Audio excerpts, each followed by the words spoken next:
할렐루야. 하나님의 은혜가 오늘도 함께하기를 간절히 바랍니다.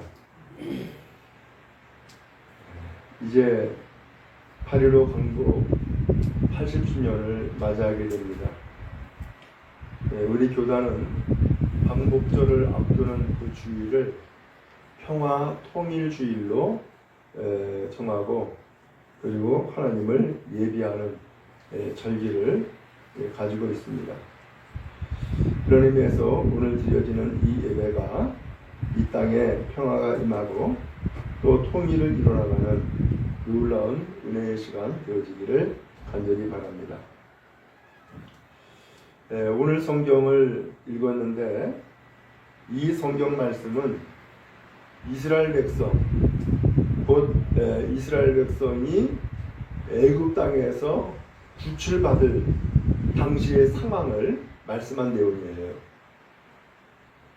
근데 이 말씀을 비교해서 보면은 우리나라와 아주 흡사해요. 어떤 면에서 그러느냐? 우리나라는 일본 제국에 의해서 36년 동안 통치를 받았죠. 근데 이 이스라엘은 애굽 땅에서 430년 동안을 노예 생활을 했어요. 우리의 한 10배쯤 되죠.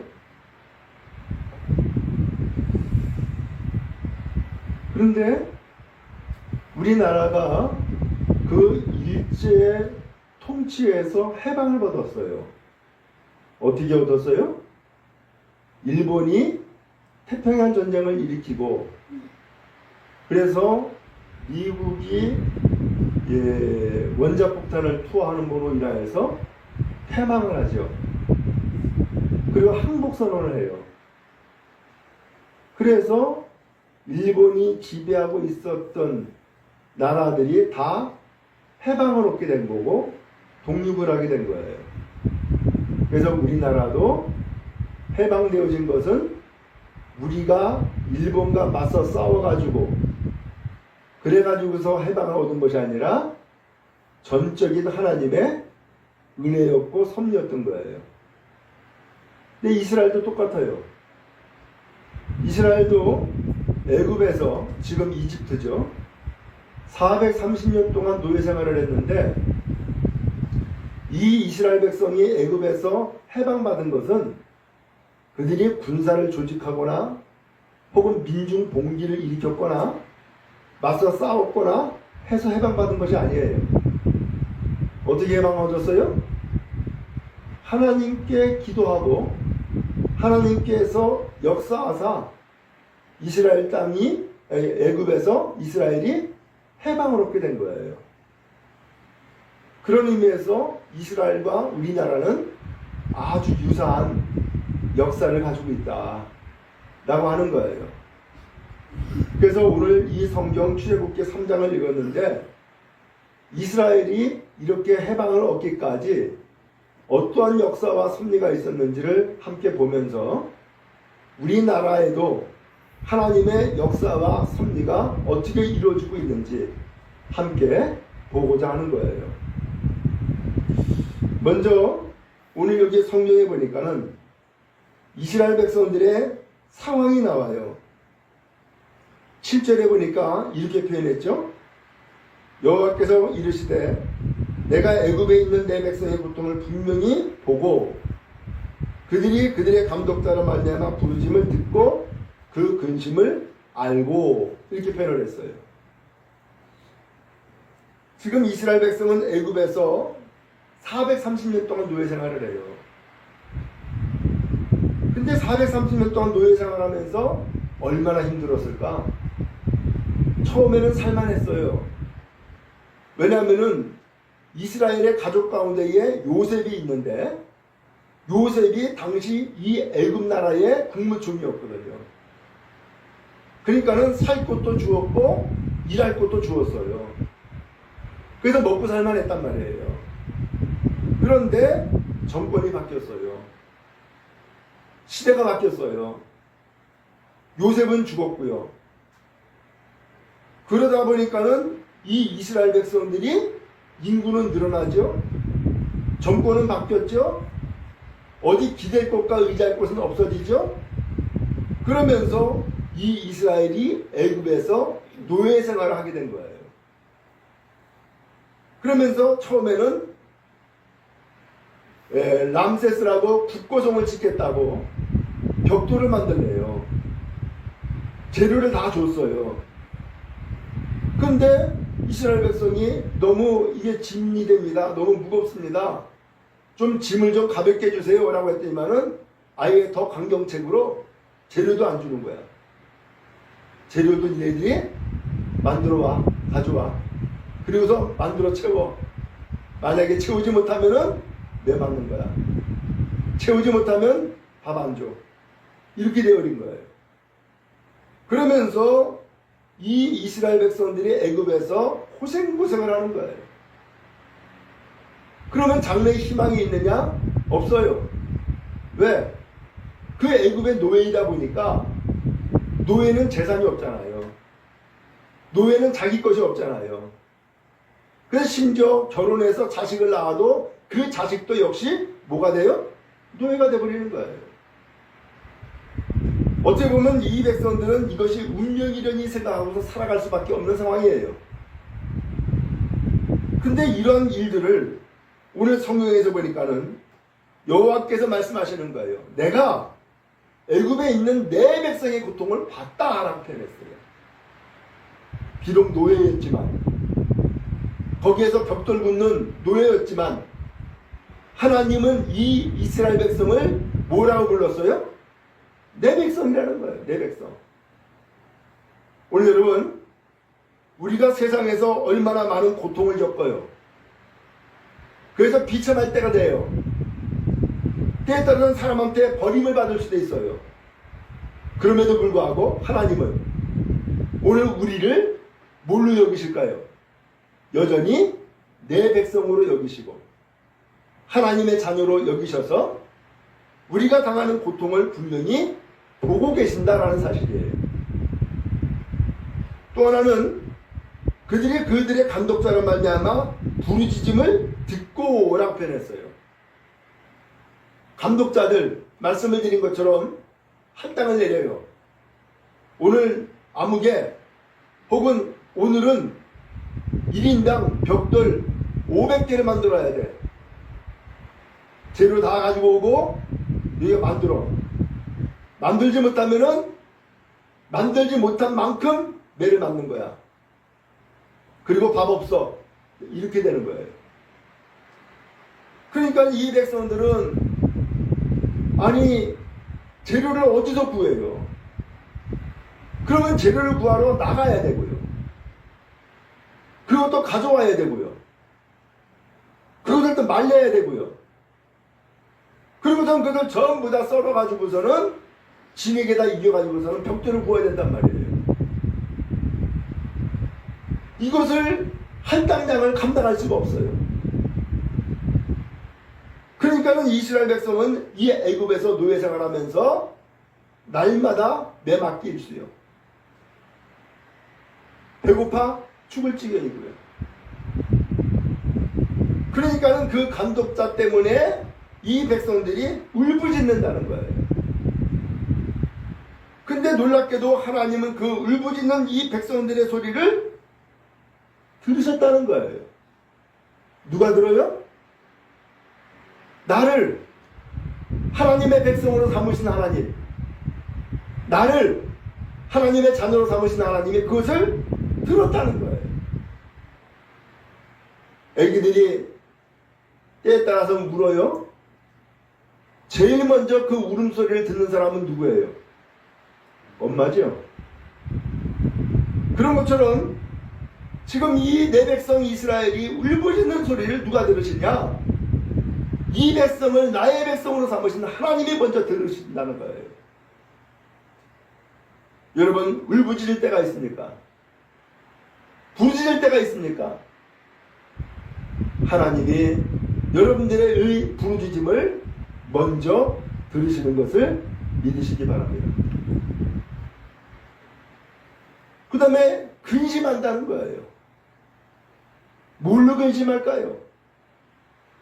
근심하는 이유는 앞날에 대한 근심이겠죠. 내가 아무리 여기에서 뼈가 빠지도록 일을 해도 장래에 희망이 없어. 내가 시집가고 장가가가지고선 자식을 낳고 해도 희망이 없어. 아무리 일일이 할당량을 정해주고 그 할당량을 채워도 역시 희망이 없어. 그러니까 이스라엘 백성들이 그들의 앞날에 대해서 뭐예요? 근심하는 거죠. 근데 이 근심을 누가 안다고요? 하나님이 아신다는 거예요. 내가 무엇 때문에 고민하는지, 무엇을 근심하는지 하나님이 다 아신다는 거예요. 여러분, 나의 고민을 알고 나의 염려를 아시는 분이 하나님이시래요. 그러므로 내 고민을 알아주는 것만 해도 오늘 여러분 위로가 되지 않아요? 힘이 되지 않아요? 그 하나님이 여러분들의 근심 또한 아시고 또 여러분들을 위로하시고 힘을 더해 주실 줄로 믿습니다. 오늘 이 이스라엘 백성들의 상황이 이런 거예요. 그러니까 이 백성들이 나중에는 도저히 감당할 수도 없고 그 무엇으로도 힘을 얻을 수가 없어요. 그러니까는 마지막에 찾는 것이 뭐예요? 뭘 찾아요? 하나님을 찾는 거예요. 처음에 이 애굽 땅에 왔을 때는 나에게 빽이 있었어. 요셉이라는 때. 말씀드린 것처럼 요셉은 국무총리였어요. 2인자예요. 나라의 모든 살림을 다 요셉에게 다 맡겼어요. 그래서 이 요셉의 한마디면은 땅도 내주고 직업도 주고 그랬어요. 그런데 요셉 죽었죠. 정권이 바뀌었죠. 시간이 지났죠. 그러다 보니까 이제는 의지할 것이 아무것도 없는 거예요. 오히려 이제는 노예가 돼버리고 비참하게 돼버렸어요. 더 이상 희망이 없어요. 깊은 절망에 빠져서 날마다 울부짖고 아우성하는데 그때에 누굴 찾냔 말이죠. 마지막으로 찾는 것은 유일하게 하나님밖에 없는 거예요. 왜? 하나님이 내 고통을 보셨다잖아요. 하나님이 내 부르짖음을 들었다잖아요. 하나님이 나의 근심을 안다잖아요. 그러니까 내가 의지할 수 있는 것, 내가 찾을 수 있는 것은 마지막에 누구라고요? 하나님밖에 없는 거예요. 그래서 이스라엘 백성이 하나님 앞에 부르짖어 기도했어요. 하나님, 우리에게 희망이 없습니다. 앞으로 어떻게 살아야 됩니까? 그리고 이 땅에선 도저히 살 수가 없습니다. 이제는 하나님을 예배하며 살게 해주세요. 이 애굽 땅은 하나님을 예배하려고 해도 예배도 안 됩니다. 왜? 쉼이 없으니까. 안식이 없으니까. 예배한다고 내보내지도 않고 예배한다고 장소 허락하지도 않고 시간도 없고 도저히 안 됩니다. 라고 하면서 하나님 앞에 부르짖었던 거예요. 여러분, 이 이스라엘 백성과 같이 고통스럽습니까? 그리고 그 고통 때문에 부르짖습니까? 그리고 또한 미래에 대해서 염려하고 근심합니까? 아무런 희망을 얻을 수가 없습니까? 그때에 하나님을 찾고 하나님을 구하는 은혜가 있기를 주님의 이름으로 축복합니다. 너는 내게 부르짖으라. 내가 네게 응답하겠고 내가 알지 못하는 그거 비밀한 일을 내게 보이리라. 하나님의 말씀입니다. 바로 내가 고통당할 때가 하나님을 찾을 때고 내가 부르짖을 때가 하나님 앞에 예배할 때라는 사실을 성경이 말씀해주고 있는 거예요. 오늘 하나님은 이 기도를 들으시고 하나님이 계획을 세웠어요. 아하, 이 백성들의 기도를 내가 들어줘야겠구나. 그래서 8절에 하나님이 이런 계획을 세웠어요. 내가 내려가서 그들을 애굽인의 손에서 건져내고 그들을 그 땅에서 인도하여 아름답고 광대한 땅, 젖과 꿀이 흐르는 땅, 곧 가나안 족속, 헷 족속, 아모리 족속, 브리 족속, 히비 족속, 여부스 족속의 지방에 데려가려 하노라. 내가 내려가서, 누가 내려간다고요? 하나님이 내려간다는 거예요. 하나님이 친히 고통당하는 것, 울부짖는 것, 아무런 희망이 없는 것, 그곳으로 친히 내려간다는 거예요. 그래서 그들을 애굽인의 손에서 뭐하고? 건져내겠다는 거예요. 그리고 그들을 그 땅에서 인도해 내겠다는 거예요. 이끌어가겠다는 거죠. 그리고 뭐라고 그랬어요? 아름답고 광대한 땅, 젖과 꿀이 흐르는 땅, 곧 가나안 족속의 땅, 그 지방으로 뭐 하겠다고요? 데려가겠다. 데려가려고 한다. 이렇게 말씀했어요. 이게 하나님의 계획이에요.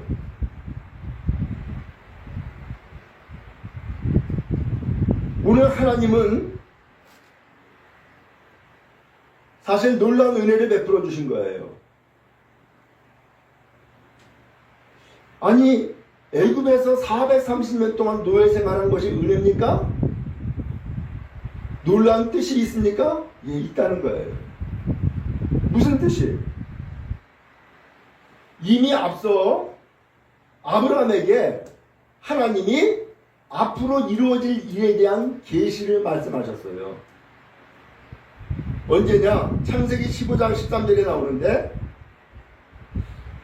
아브라함이 하나님 앞에 약속을 받았잖아요. 땅 주겠다. 그 다음에 자손을 주겠다. 그 다음에 너의 이름을 창대하게 해주겠다. 그 약속을 받고 하나님의 인도하에 따라서 가나안 땅으로 왔어요. 지금의 이스라엘 땅이에요. 근데 가나안 땅에 왔는데 그때까지도 하나님의 약속이 이루어지지 않은 두 번째 약속이 있었어요. 그게 뭐예요? 자식을 안 주는 거야. 그래서 하나님 앞에 이야기했어요. 하나님, 내가 나한테 자식을 주겠다는 그 하나님의 약속은 내가 이제 포기했습니다. 기대 안 합니다. 그리고서 내 집에 종이 있는데 엘리에셀입니다. 이 엘리에셀을 나의 상속자로 삼으려고 합니다. 라고 한 거예요. 그런데 하나님이 아니야. 그 엘리에셀은 상속자 아니야. 너의 몸에서 태어날 자가 너의 상속자가 될 거야. 라고 하시는 거예요. 그때 이 아브라함의 나이가 한 85세쯤 되었어요. 기가 막힌 일이죠. 그러면서 하나님이 앞으로 아브라함과 아브라함의 후손에게 무슨 계획이 있는지를 쭉 이야기하는 거예요. 지금 아브라함 한 사람밖에 없는데 아브라함과 아브라함의 후손에게 계획이 있다는 것을 이야기한다니까. 그러면서 뭐라고 얘기하냐면은 창세기 15장 13절에 여호와께서 아브라함에게 이르시되 너는 반드시 알라. 네 자손이 이방에서 객이 되어 그들을 섬길 것이고 그들을 400년 동안 내 자손을 괴롭히리니 라고 하는 거예요. 나는 지금 자식 하나 없어가지고서는 자식 하나 얻는 것을 포기해버리고 말았는데 하나님은 자식 하나가 아니라 너의 자손이라고 얘기를 하는 거예요. 너의 자손이 이방 땅에 가서 객이 된다. 그리고 객이 될 뿐만 아니라 400년 동안 거기에서 너의 자손을 괴롭힘을 당할 거야. 그 얘기를 하는 거예요.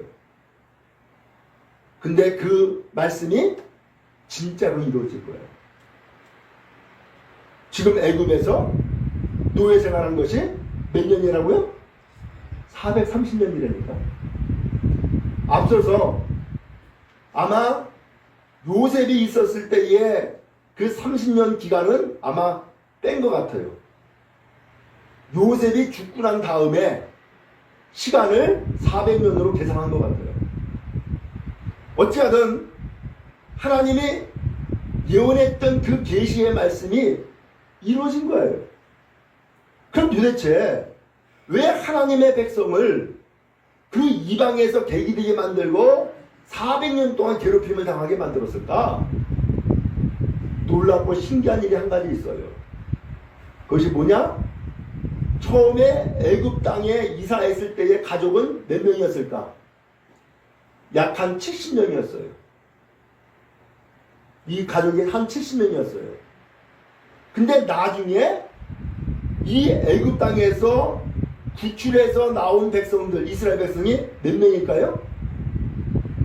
몇 명일까요? 200만 명이 넘어요. 어마어마한 숫자가 돼버리고 만 거예요. 오늘 하나님께서는 아브라함 한 사람을 택하였지만, 그리고 그에게 민족의 앞날을 계시했지만, 그 당시 아브라함은 민족은 개념이 아예 없고 아들 하나에 대한 개념밖에 없었던 거예요. 근데 하나님은 이 아브라함 한 사람을 통하여서 이스라엘이라고 하는 민족을 세우길 원했고, 그 민족을 세우는 텃밭으로 어디를 삼았느냐? 그 풍성한 땅 애굽을 삼은 거예요. 그래서 애굽에서 그 70명의 가족을 200만 명 이상 되는 인구로 확 늘려놨던 거예요. 이게 하나님의 섭리였어요. 원래는 그렇다 그러면은 우리나라는 어떨까? 왜 우리나라가 일제 36년의 고통을 겪어야 됐을까? 정말로 이 비극이 우리에게는 계속해서 남는 아픔이지만, 더 나아가서 이 비극이 지금도 끝나지 않고 있지만, 왜 이러한 어려움이 이 민족 가운데 있을까? 왜 그럴까요? 과정을 조금 제가 설명을 드리도록 하겠습니다. 당시 일제가 우리나라를 침략하고 지배하기 전에 조선왕조 말년이었어요. 조선왕조 말년에는 극심한 당파 싸움만 하고 있었어요. 국가의 발전, 국민의 행복과 미래는 관심이 없어요.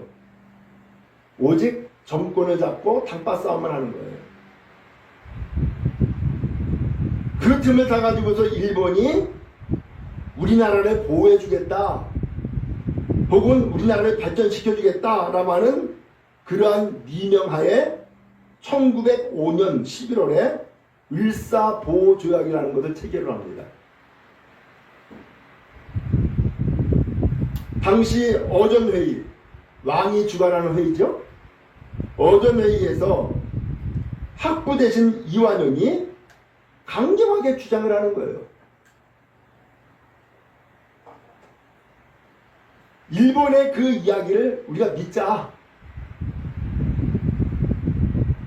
일본이 우리나라를 발전시킨다고 하는데 일본의 도움을 받자. 일본이 우리를 보호해주겠다는데 우리가 그 보호를 받자. 라고 하면서 이완용이 주장을 하는 거예요. 결국은 이등방문, 일본의 이등방문과 이 을사조약을 체결하게 돼요. 5개 조약이에요. 첫 번째, 일본은 한국과 외국과의 관계 사무를 지휘하고 외국에 있는 한국 시민의 이익을 보호한다. 외교권이 이제는 일본으로 넘어간 거예요. 두 번째, 일본 정부의 중개 없이는 국제조약의 성질을 가진 어떤 조약이나 약속을 하지 못한다. 일본의 허락 없이는 국제조약을 맺을 수 없다는 거예요. 세 번째, 일본은 한국 황제 휘하에 한 명의 통감을 둔다. 언제나 한국 황제를 배알할 수 있다. 우리나라에 엄연히 왕이 있는데 이 왕 앞에 언제나 만날 수 있는, 대등하게 만날 수 있는 통감 하나를 주겠다는 거예요. 그러면서 이 통감을 통하여서 왕을 휘어잡겠다는 거죠. 네 번째, 일본과 한국과의 조약이나 약속은 본협약에 저촉되지 않는 한 그 효력이 계속된다. 이 일본과 한국이 맺은 이 을사보호조약은 효력이 계속된다는 거예요. 마지막 다섯 번째, 일본은 한국 황실의 안녕과 주업을 유지할 것을 보증한다. 황실의 안녕을 보증하겠다는 거예요. 그랬던 일본이. 한국 정치, 경제, 군사 등 모든 권한을 일본에게 주겠다라고 하는 약속을 맺었는데 2년 후 1907년 7월 고종이 화란의 헤이그에서 평화회의가 열렸는데 그때에 이준, 이상설, 이위종을 파견합니다. 그 말은 몰래 파견하는 거죠. 그러다가 이것이 들통이 나버렸어요. 그래서 협박을 당해요. 을사조약에 위배된다. 그러던 끝내 이 고종 황제는 독살당해 죽고 말죠. 그리고 나니까는 이제 이 이완용이 더 득세를 하게 된 거예요. 전국의 의병들은 분기가 계속해서 일어났어요. 반대로 한국을 점령하고 계속 세력을 넓혀나가는 일본이 2년 후에 1909년 12월 이등방문이 하얼빈역에서 안중근 의사의 총탄에 맞아 죽는 사건이 벌어져요.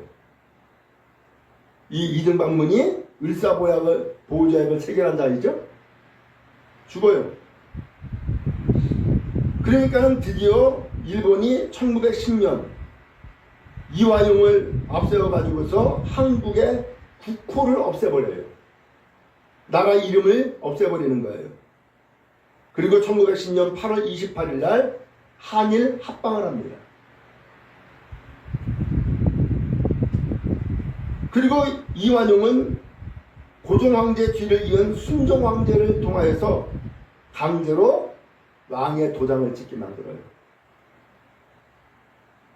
그래서 한일 합방이 되었고 우리나라는 일본의 식민지가 되어버리고 만 거예요. 이로써 당파 싸움과 정치 싸움만 일삼았던 조선이 이성계가 세운 지 519년 만에 비극적인 종말을 맞이하게 돼요. 근데 이 나라의 자유를 빼앗긴 이 나라가 가만히 있지 않았어요. 민중들이 일어나기 시작한 거예요. 그 중에서 가장 극심하게 대항한 사람이 누구냐? 기독교인들이었어요. 그래서 미나미 총독이라는 자는 이런 얘기를 했어요. 한국의 10만의 기독교인들을 조심해라. 그들이 바로 항일 투쟁가들이다. 그래서 일본 사람은 기독교인들을 가장 두려워했고 감시했어요. 할 수만 있으면 기독교인들을 잡았고 또한 감옥에 넣었고 죽였어요. 바로 이것이 그들에게 있어서는 가장 안전한 길이기 때문이었어요. 그런 가운데서 배고인 사건이 터졌어요. 1911년 경의선 개통식이 있었는 날인데 이것은 일본이 중국을 침략하고 중국의 그 물자를 빼돌리려고 하기 위해서 철도를 놓은 거예요. 일본은 고의적으로 4대 총독이 개통식을 하러 가는데 교인들이 그를 암살하려고 했다라고 뒤집어 씌우는 거예요.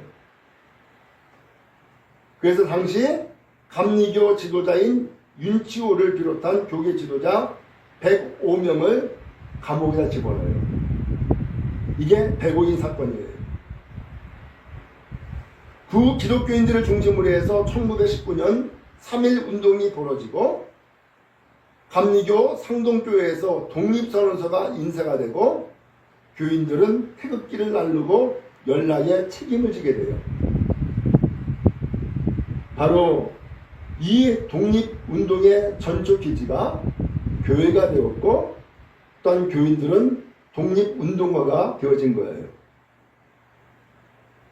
그러다가 1943년 11월 27일 미국 대통령 루즈벨트, 영국 수상 처칠, 중국의 주석 장개석이 애굽의 카이로에서 만나가지고서 회의를 해요.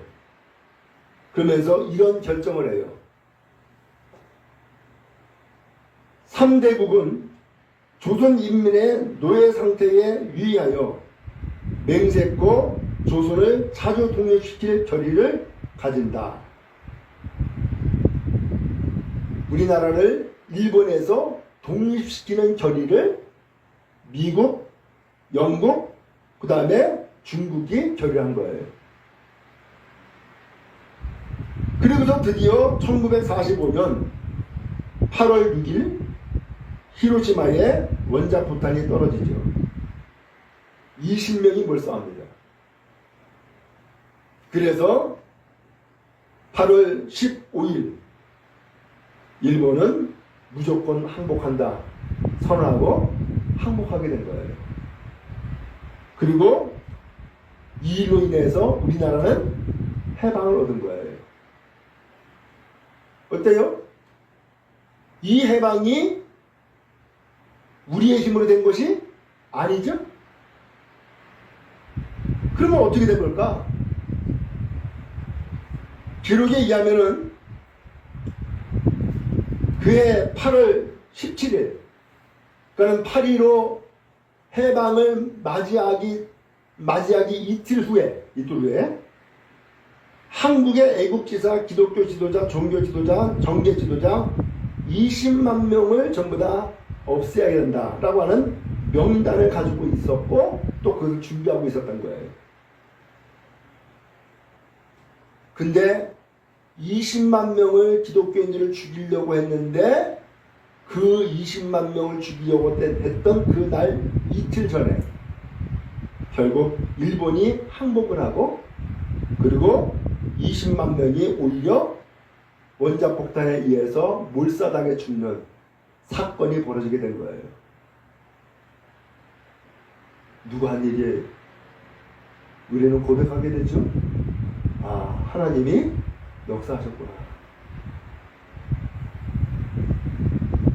일본이 계속해서 우리나라를 지배하고 있었으면은 기독교인들 20만 명이 전부 다 몰사당해 죽을 뻔했는데 하나님은 20만 명을 죽이지 않고 살리시기 위하여서 거꾸로 이 일본의 히로시마의 원자폭탄을 터뜨리게 해서 오히려 20만 명을 몰살시키고 그리고 일본은 패망하게 되고 한국은 독립하는 해방을 얻는 기적과 같은 역사가 일어나게 되어진 거죠. 이것을 우리는 한마디로 표현해서 하나님의 역사다 라고 고백할 수 있는 거예요. 그러면 여러분 우리가 알아요. 우리나라가 얼마나 역사적으로 소용돌이 가운데에서 여기까지 왔는지 기가 막힌 역사를 우리나라가 가지고 있어요. 근데 이 모든 역사 가운데에서 실질적으로 나라를 구하고 민중을 구한 사람들은 누구예요? 일반 평민이었어요. 그렇죠? 권력을 가진 자가 나라를 구하지 않았고 많이 배운 자가 나라를 구하지 않았어요. 평민이었어요. 지금도 마찬가지예요. 그래서 정권을 잡은 자들은 이 평범한 시민들을 자꾸 회유하여요. 자기네들이 말하는 것이 옳다라고 자꾸 회유한다고요. 그러면서 거기에 또 쉽게 또 넘어가기도 해요. 여러분, 이 나라의 장래를 누가 책임질 수 있어요? 정치인들? 아니에요. 돈 많은 자들? 아니에요. 많이 배운 자들? 아니에요.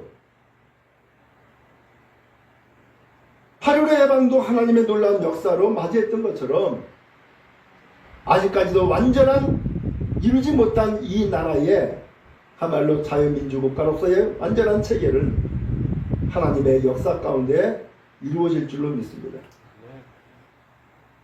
그러므로 오늘 이스라엘 백성을 애굽 땅에서 건져내신 하나님, 그리고 가나안 땅으로 데려가신 하나님, 그들을 인도하신 하나님께서 우리나라 또한 이끌어주시고 인도해 주셔서 하나님의 약속한 복된 땅으로, 복된 나라로 이끌어가시는 놀라운 은혜가 임하기를 간절히 소망합니다. 그럼 여러분, 계속해서 우리가 해야 될 일은 기도예요. 이제 성경 말씀 한 가지를 더 보려고 합니다. 오늘 이렇게 계획하고 약속하신 하나님, 이제 이 민족을 해방시키고 애굽에서 구출해내는데 하나님이 한 사람을 택했어요. 그 사람이 누구예요? 양을 치는 모세였어요. 이 모세는 나이가 많았어요. 100세가 넘었어요.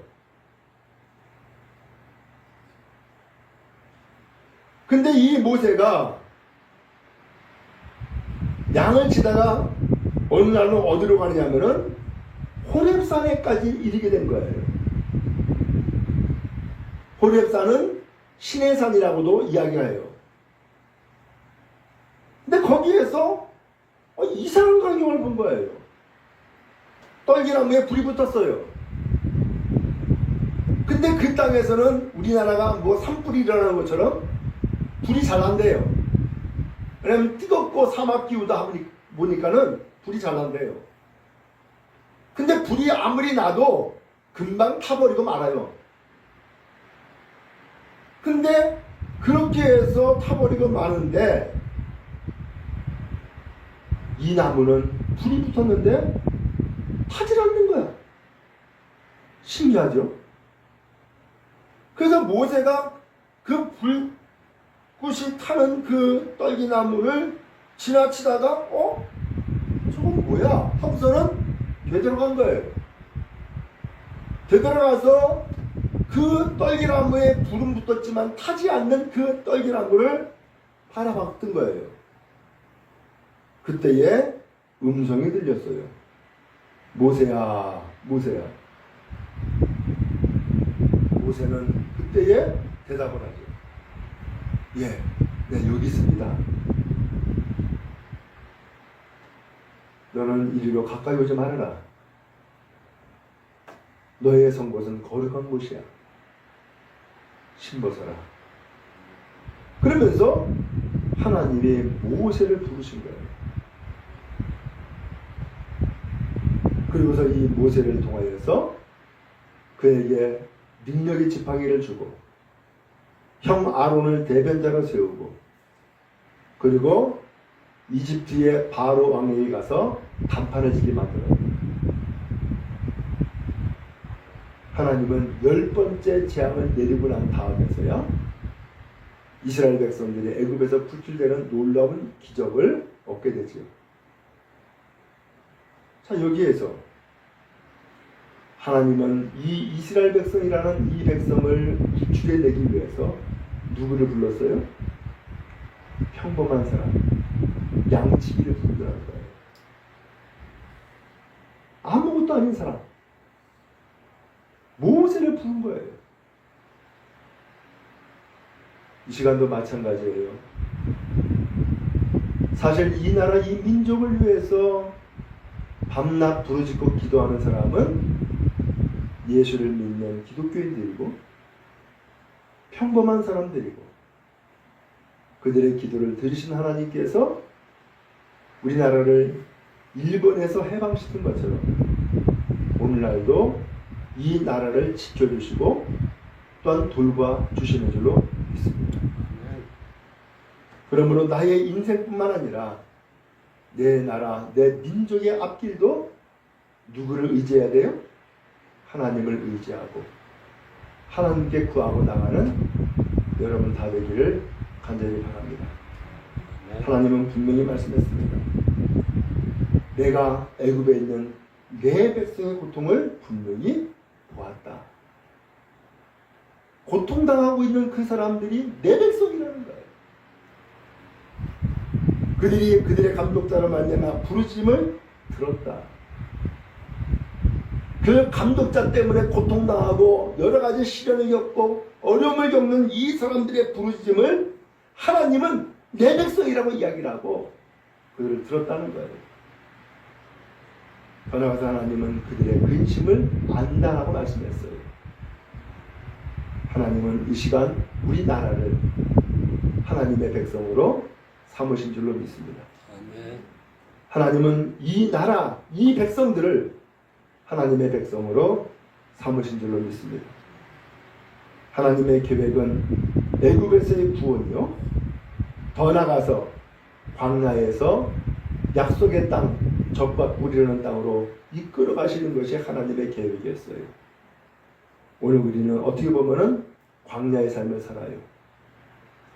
이제 이 광야보다도 더 안정되어지고 물이 있고 꿀이 곧 농사가 잘 되어서 풍성한 결실을 맺는 하나님의 축복의 땅으로 이끄시기까지 하나님은 우리를 이끌어 가시고 인도하실 줄을 믿습니다. 아멘.